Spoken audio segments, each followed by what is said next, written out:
খবর শুনছেন দৈনিক সংবাদ চ্যানেল থেকে। আজ জানাবো পশ্চিমবঙ্গ দেশ এবং বিশ্বের বাছাই করা সমস্ত গুরুত্বপূর্ণ তাজা খবর। শুরুতেই জানিয়ে দেব সংবাদ শিরোনাম।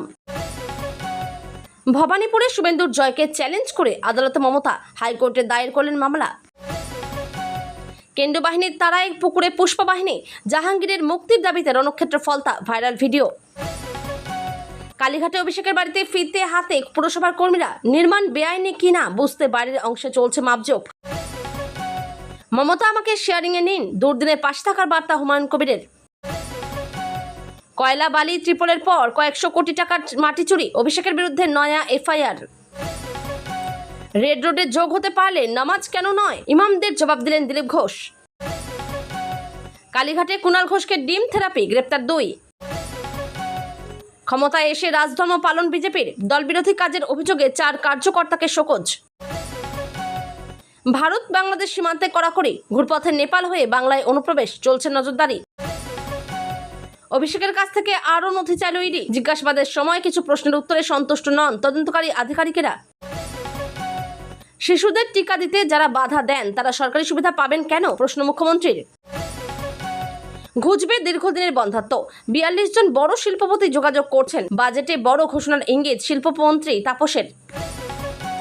মহিলার থেকে 80 লক্ষ তোলা, সুরুচির ঘরে একা দেখা করার প্রস্তাব, স্বরূপের বিরুদ্ধে এফআইআর। রাস্তায় নোংরা ফেললেই জরিমানা, ঝাড়ু হাতে পথে নেমে কড়া বার্তা মন্ত্রী অগ্নিমিত্রার। 2 কোটি টাকা হাতাতে প্রেমিকের সঙ্গে হাত মিলিয়ে স্বামীকে দুনিয়া থেকে সরালো লোভী স্ত্রী। পুরো বদলে যাবে বাঙালির প্রিয় দার্জিলিং, কার্শিয়াং, কালিম্পং, উত্তরবঙ্গ নিয়ে বিরাট বার্তা মুখ্যমন্ত্রী শুভেন্দুর।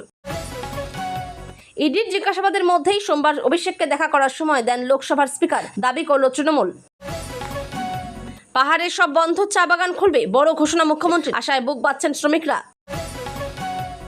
আধার কার্ড থাকলেই মিলবে সরকারি সুবিধা, জনকল্যাণ শিবিরে উপচে পড়া ভিড়, জেনে নিন সময় ও নিয়মাবলী। হাবড়ায় বড় উচ্ছেদ অভিযান, বুলডোজার দিয়ে গুড়িয়ে দেওয়া হলো 500-রও বেশি দোকান। বাংলার পর লন্ডনেও ডিম থেরাপি, বাংলাদেশের সংসদ সদস্যকে ডিম ছুঁড়ে গ্রেপ্তার 3। কালই শেষ জনকল্যাণ শিবির, এর মধ্যে আবেদন করতে না পারলে কি হবে জানালেন মন্ত্রী। বিধানসভায় সর্বদল বৈঠকে ডাক পেল না কালীঘাট তৃণমূল, কি প্রতিক্রিয়া কুণাল ঘোষের। বাংলার বাড়ি প্রকল্পে বড় নির্দেশ নবান্নের, 2 পর্যায়ের উপভোক্তা তালিকা পুনরায় যাচাই। ভবানীপুরের ফলাফল নিয়ে কি কারণে হাইকোর্টে মমতা, জানিয়ে দিলেন আইনজীবী কল্যাণ। অভিষেক যখন কেন্দ্রীয় এজেন্সির দপ্তরে, তখনই মেল এলো দিল্লি থেকে, সরাসরি এলো নির্দেশ। ফর্ম ফিল-আপের পরেও অন্নপূর্ণা ভান্ডারের টাকা আসছে না, ভালো করে দেখুন এই ভুলগুলি করেননি তো। অন্নপূর্ণা ভান্ডার আপডেট, 1 কোটি 3 লক্ষ অ্যাকাউন্টের যাচাই সম্পন্ন, শীঘ্রই মিলবে সুবিধা। মেসি কাণ্ডে শতদ্রু অরূপের লড়াই পৌঁছল হাইকোর্টের ডিভিশন বেঞ্চে, প্রাক্তন মন্ত্রীর রক্ষা কবচ চ্যালেঞ্জ করে মামলা।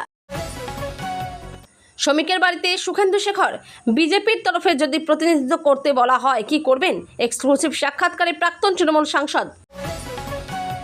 পালা বদলের পর প্রথম 21শে জুলাই মমতার মেগা সভা হবে তো, বড় আপডেট। ওটা আর আমার অফিস নয়, সরকারি আমলারাও তো আসতেন, বিতর্কিত জিনিস নিয়ে পাল্টা কি দাবি অনন্যার। পানিহাটিতে দোলাবাজির অভিযোগ, বিজেপি নেতাকে শোকজ করল নেতৃত্ব। তৃণমূলের প্রাক্তন বিধায়কের বাড়িতে লুটপাটের অভিযোগ, 4 নেতাকে শোকজ বিজেপির। বিধানসভায় সর্বদলীয় বৈঠকে ডাকই পেলেন না শোভনদেব কুণালরা, আমন্ত্রিত বিদ্রোহী ঋতব্রতরা। এতক্ষণ শুনছিলেন সংবাদ শিরোনাম, এখন আসছি বিস্তারিত খবরে।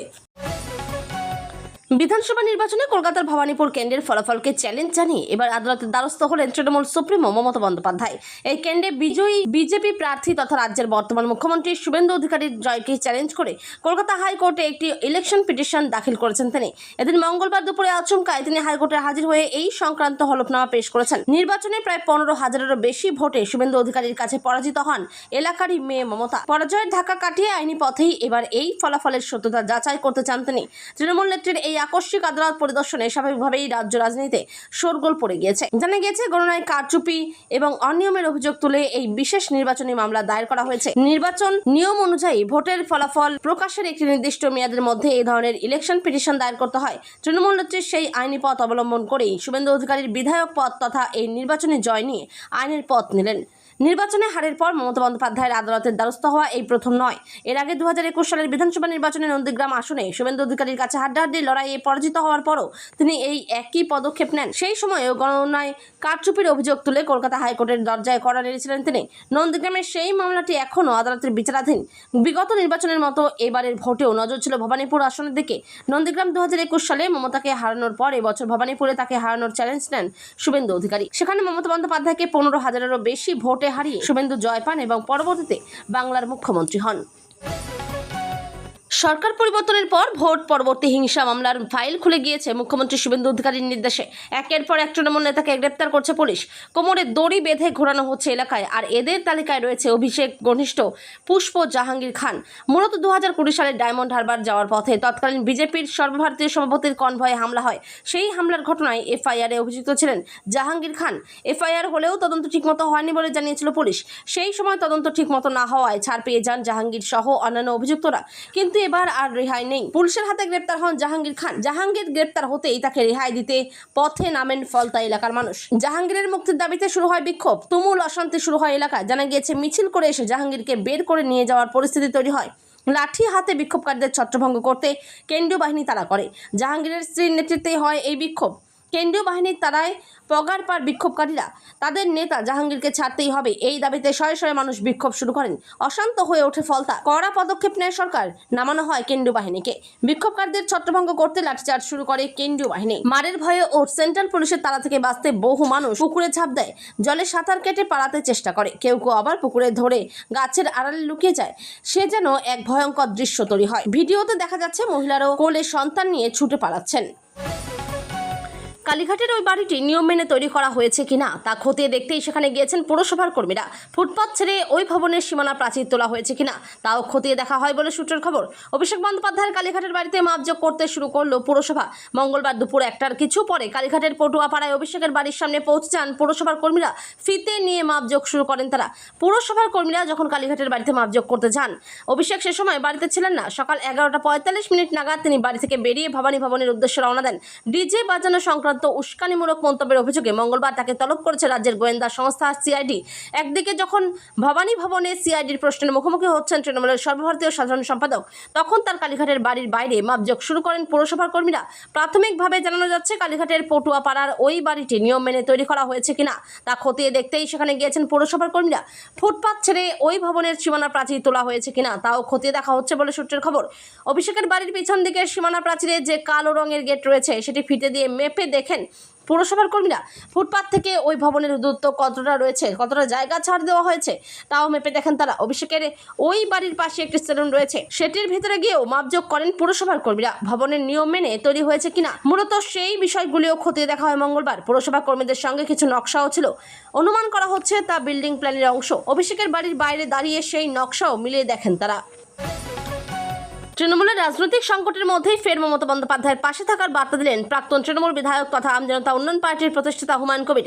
একসময় তৃণমূল থেকে বহিষ্কৃত হয়ে নিজের দল গড়লেও বর্তমান পরিস্থিতিতে মমতার সঙ্গে রাজনৈতিক সমঝোতার ইঙ্গিত দিলেন রেজিনগরের বিধায়ক। তার মন্তব্য, মমতা বন্দ্যোপাধ্যায় আমাকে শেয়ারিংয়ে নিন, এতে সমস্যার তো কিছু নেই। রাজ্য রাজনীতিতে পালাবদলের পর থেকেই তৃণমূলের অন্দরে অস্থিরতার দলের বহু নেতা বিধায়ক ও সাংসদ মমতা বন্দ্যোপাধ্যায় থেকে দূরত্ব বাড়িয়েছেন বলে দাবি বিরোধী শিবিরের। পরিষদীয় দল থেকে সংসদীয় দল সব ক্ষেত্রে তৃণমূলের নিয়ন্ত্রণ দুর্বল হয়েছে বলে রাজনৈতিক মহলে আলোচনা চলছে। এই পরিস্থিতিতেই হুমায়ুন কবির মন্তব্য নতুন করে চর্চার জন্ম দিয়েছে। এদিন হুমায়ুন বলেন, ওনার দলের বিধায়করা হাত ছেড়ে আলাদা হয়ে গিয়েছেন, সাংসদরা ঘুরপথে বিজেপিতে নাম লিখিয়েছেন। আমি চাই উনি রাজনীতিতে থাকুন, আমাকে শেয়ারিংয়ে নিন। আমি চাই উনি আবার নির্বাচনে লড়ুন।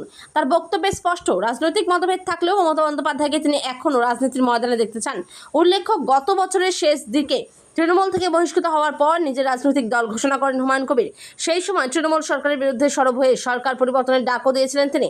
যদিও নিজের রাজনৈতিক শক্তিকে কতটা সংগঠিত করতে পেরেছেন তা নিয়ে প্রশ্ন রয়েছে।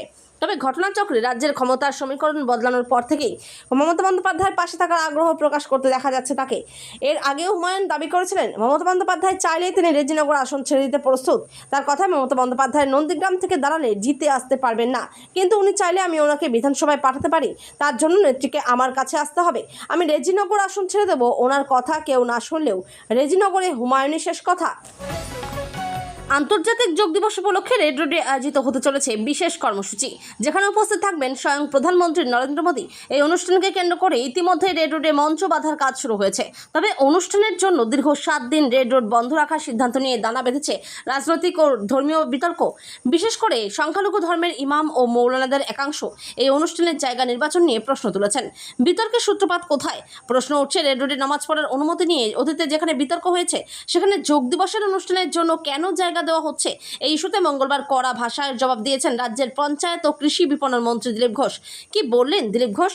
সংখ্যালঘু ধর্মগুরুদের নিশানা করে দিলীপ ঘোষ বলেন, আগে যখন 107 বছর ধরে রেড রোডে নামাজ পড়া হতো, তখন কি কোনো সংখ্যালঘু নেতা প্রশ্ন তুলেছিলেন যে এত মসজিদ থাকতে কেন রেড রোড বেছে নেওয়া হচ্ছে?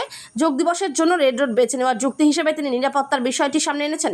মন্ত্রীর কথায়, প্রধানমন্ত্রীর অনুষ্ঠান সবসময় এমনভাবে হওয়া উচিত যাতে সাধারণ মানুষের অসুবিধা না হয়। যে কোনো জায়গার অনুষ্ঠান হলেও নিরাপত্তার খাতিরে পুলিশকে চারপাশ বন্ধ রাখতেই হতো।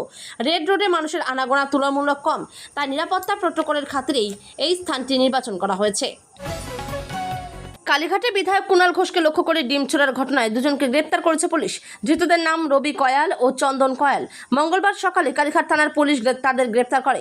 সোমবার বিকেলে কালীঘাটের প্রাক্তন মুখ্যমন্ত্রী মমতা বন্দ্যোপাধ্যায়ের বাড়ির সামনে ডিম হামলার শিকার হন তৃণমূল বিধায়ক কুণাল ঘোষ। বৈঠক সেরে বেরোনোর সময় তার উপর পচা ডিম ছোড়া হয়। অভিযুক্তদের একজন নিজের নাম চন্দন বলে দাবি করেন। তিনি জানান, কুণাল ঘোষের বিরুদ্ধে ক্ষোভ থেকেই এই প্রতিবাদ। তার বক্তব্য, কুণাল ঘোষ কি কম অত্যাচার করেছেন? এরা পচা ডিম খাওয়ারই যোগ্য। চন্দন নিজেকে কালীঘাটের বাসিন্দা বলেও পরিচয় দেন। তিনি জানান, কুণালের জন্য অপেক্ষা করছিলেন। ঘটনার পর কুণাল বলেন, তিনি মমতা বন্দ্যোপাধ্যায়ের বাড়িতে কয়েকজন প্রবীণ নেতার সঙ্গে বৈঠকে ছিলেন। বেরোনোর সময় কুণাল সংবাদ মাধ্যমের অনুরোধে দাঁড়িয়েছিলেন। কুণালের দাবি, সেই সময় দুজন যুবক তার দিকে এগিয়ে আসে। তাদের পেছনে আরও কয়েকজন ছিল। আচমকা একজন ডিম ছুঁড়ে মারতে থাকেন। তিনি বলেন, আমার চোখ ক্যামেরার দিকে ছিল, সেই সময় আমার দিকে ডিম ছোড়া হয়। তার কথা, এগুলো স্রেফ বাদরামি ও অসভ্যতা। রাজ্যের ক্ষমতায় আসার পর দলীয় শৃঙ্খলা নিয়ে কড়া বার্তা দিয়েছিলেন বিজেপি সভাপতি শ্রমিক ভট্টাচার্য। বারবারই তার মুখে শোনা গিয়েছিল হুঁশিয়ারি, শৃঙ্খলা ভাঙলে দলের যত বড় নেতাই হোক না কেন কড়া পদক্ষেপ নেওয়া হবে। ক্ষমতায় এসেছে বলে যে কেউ বা যা খুশি করতে পারে না, এ শুধু মুখের কথা নয়, কাজেও হচ্ছে। তার প্রমাণ মিলল সিউড়িতে। দল বিরোধী কাজের অভিযোগ পেতেই 4 বিজেপি কার্যকর্তাকে শোকজের নোটিশ পাঠানো হলো। 3 দিনের মধ্যে সদুত্তর না পাওয়া গেলে তাদের বিরুদ্ধে বহিষ্কারের মতো কঠোর পদক্ষেপ করবে দল। গোটা বিষয়টি সংবাদ মাধ্যমের কাছে প্রকাশ করেছেন বিজেপির শহর সভাপতি সুনয়ন ভান্ডারী। তিনি স্পষ্ট জানিয়েছেন, দলের শৃঙ্খলায় অগ্রাধিকার ক্ষমতা নয়। দিন কয়েক আগে সিউড়ির প্রাক্তন বিধায়ক বিকাশ রায় চৌধুরীর এক অস্থায়ী বাসভবনে তালা ভেঙে ত্রাণের ত্রিপল কম্বল উদ্ধার হয়। সে সময় ঘটনাস্থলে বিজেপির ওই 4 কার্যকর্তা উপস্থিত ছিলেন বলে জানা গিয়েছে। তার প্রত্যক্ষ প্রমাণও পেয়েছে জেলা বিজেপি নেতৃত্ব। প্রাক্তন বিধায়কের বাড়িতে যা ঘটেছিল তার মধ্যে বিজেপি কার্যকর্তাদের যোগ দেওয়া দল বিরোধী বলেই মনে করছে শাসক দল। স্থানীয় সূত্রে জানা গেছে, দিন কয়েক আগে সিউড়ির প্রাক্তন বিধায়ক বিকাশ রায় চৌধুরীর এক অস্থায়ী বাসভবনে তালা ভেঙে ত্রাণের ত্রিপল কম্বল উদ্ধার হয়। সে সময় ঘটনাস্থলে বিজেপির ওই 4 কার্যকর্তা উপস্থিত ছিলেন বলে জানা গিয়েছে। তার প্রত্যক্ষ প্রমাণও পেয়েছে জেলা বিজেপি নেতৃত্ব। প্রাক্তন বিধায়কের বাড়িতে যা ঘটেছিল তার মধ্যে বিজেপি কার্যকর্তাদের যোগ দেওয়া দল বিরোধী বলে মনে করছে শাসক দল। বিজেপির দাবি, যেদিন এই ঘটনা ঘটে সেদিনই প্রাক্তন বিধায়ক জেলা প্রশাসনকে চিঠি দিয়ে জানিয়েছিলেন তার বাড়িতে ত্রাণের ত্রিপল কম্বল রয়েছে। জেলা শাসককে সেসব সরকারি হেফাজতে নিয়ে নেওয়ার অনুরোধও জানিয়েছিলেন। ভারত বাংলাদেশ সীমান্তে নজরদারি বাড়তেই কি এদেশে ঢুকতে বাংলাদেশি অনুপ্রবেশকারীরা নেপাল সীমান্ত বেছে নিতে শুরু করেছে? সাম্প্রতিক কয়েকটি ঘটনার পর বিভিন্ন মহলে সেই প্রশ্ন উঠেছে। গোয়েন্দা সূত্রে জানা গিয়েছে, পাক গুপ্তচর সংস্থা ISI ভারতের চিকেন স্নেক ও সংলগ্ন এলাকার জনবিন্যাসের পরিবর্তন ঘটাতে কৌশলগত পরিবর্তন এনেছে। ভারত বাংলাদেশ সীমান্ত কাঁটাতারে ঘেরা পাক সীমান্তে অনুপ্রবেশ কার্যত অসম্ভব। সেক্ষেত্রে উন্মুক্ত নেপাল সীমান্তকে কাজে লাগানোর অভিযোগ উঠছে। ISI ছাড়াও হিজবুল মুজাহিদিন সহ একাধিক জঙ্গি সংগঠন ও রুট ব্যবহার করে অনুপ্রবেশ বাড়তে সক্রিয় হয়েছে বলেও গোয়েন্দা সূত্রে খবর। সোমবার ভারত নেপাল পানিট্যাঙ্কি সীমান্তে নন্দন দাস নামে বাংলাদেশের মাদারীপুর জেলার উমেদপুরের এক বাসিন্দাকে SSBর জওয়ানরা আটক করে পুলিশের হাতে তুলে দিয়েছে। পুলিশ জানিয়েছে, ধৃত বাংলাদেশি 2026 সালে ফেব্রুয়ারি মাসে নেপালে পৌঁছয়। নেপাল থেকে সার্বিয়ায় কাজের জন্য দালালের চক্রে পড়ে প্রতারিত হন। এরপর নেপাল হয়ে ভারতে প্রবেশ করার চেষ্টা করলে পানিট্যাঙ্কিতে ধরা পড়ে। এই সেই পানিট্যাঙ্কি সীমান্ত যেখান থেকে 8ই জুন স্বঘোষিত পুষ্পা ওরফে জাহাঙ্গীর খানকে গ্রেপ্তার করে বেঙ্গল STF। নেপাল যাওয়ার এই রাস্তাকে সেফ প্যাসেজ বলে মনে করে অপরাধীরা মানব পাচার থেকে শুরু করে আত্মগোপন করার পন্থা সবকিছুরই অবাধ বিচরণ এই পথেই। সোমবার সকাল 11টার কিছু আগে সল্টলেকের সিজিও কমপ্লেক্সে ইডির দপ্তরে যান অভিষেক। বেরোন রাত 10টা নাগাদ। প্রাথমিকের নিয়োগ মামলায় দীর্ঘ জিজ্ঞাসাবাদ পর্বে অভিষেকের কাছ থেকে আরও তথ্য সংগ্রহের চেষ্টা করেন তদন্তকারীরা। তৃণমূলের সর্বভারতীয় সাধারণ সম্পাদক অভিষেক বন্দ্যোপাধ্যায়ের কাছ থেকে এবার নথিপত্র চেয়ে পাঠালো এনফোর্সমেন্ট ডিরেক্টরেট। সোমবার প্রায় 11 ঘন্টা ইডির দপ্তরে ছিলেন অভিষেক। ইডির সূত্রে খবর, সোমবার জিজ্ঞাসাবাদের সময় কিছু প্রশ্নের ঠিকভাবে উত্তর দেননি তৃণমূল নেতা। জিজ্ঞাসাবাদ পর্বে তিনি পুরোপুরি সহযোগিতা করেননি বলেও মনে করছে ইডির একটি সূত্র। এখনই অভিষেককে ফের তলব করা হচ্ছে না, তবে পরবর্তী সময়ে আবার ডেকে পাঠানোর প্রয়োজন হতে পারে, এমন সম্ভাবনাও উড়িয়ে দিচ্ছেন না তদন্তকারীরা। সোমবার সকাল 11টার কিছু আগে সল্টলেকের সিজিও কমপ্লেক্সে ইডি দপ্তরে যান অভিষেক। বেরোন রাত 10টা নাগাদ। প্রাথমিকের নিয়োগ মামলায় দীর্ঘ জিজ্ঞাসাবাদ পর্বে তৃণমূলের সর্বভারতীয় সাধারণ সম্পাদকের কাছ থেকে আরও তথ্য সংগ্রহের চেষ্টা করেন তদন্তকারীরা। এবার জানা গেল তার কাছ থেকে বেশ কিছু নথিও চেয়েছে ইডি। তদন্তকারী সংস্থার সূত্রে খবর, মূলত সম্পত্তি সংক্রান্ত বিভিন্ন নথি চাওয়া হয়েছে। আইনজীবী মারফত বা অন্য কারোর মাধ্যমে সেই নথি ইডির কাছে পাঠাতে পারেন তৃণমূল নেতা।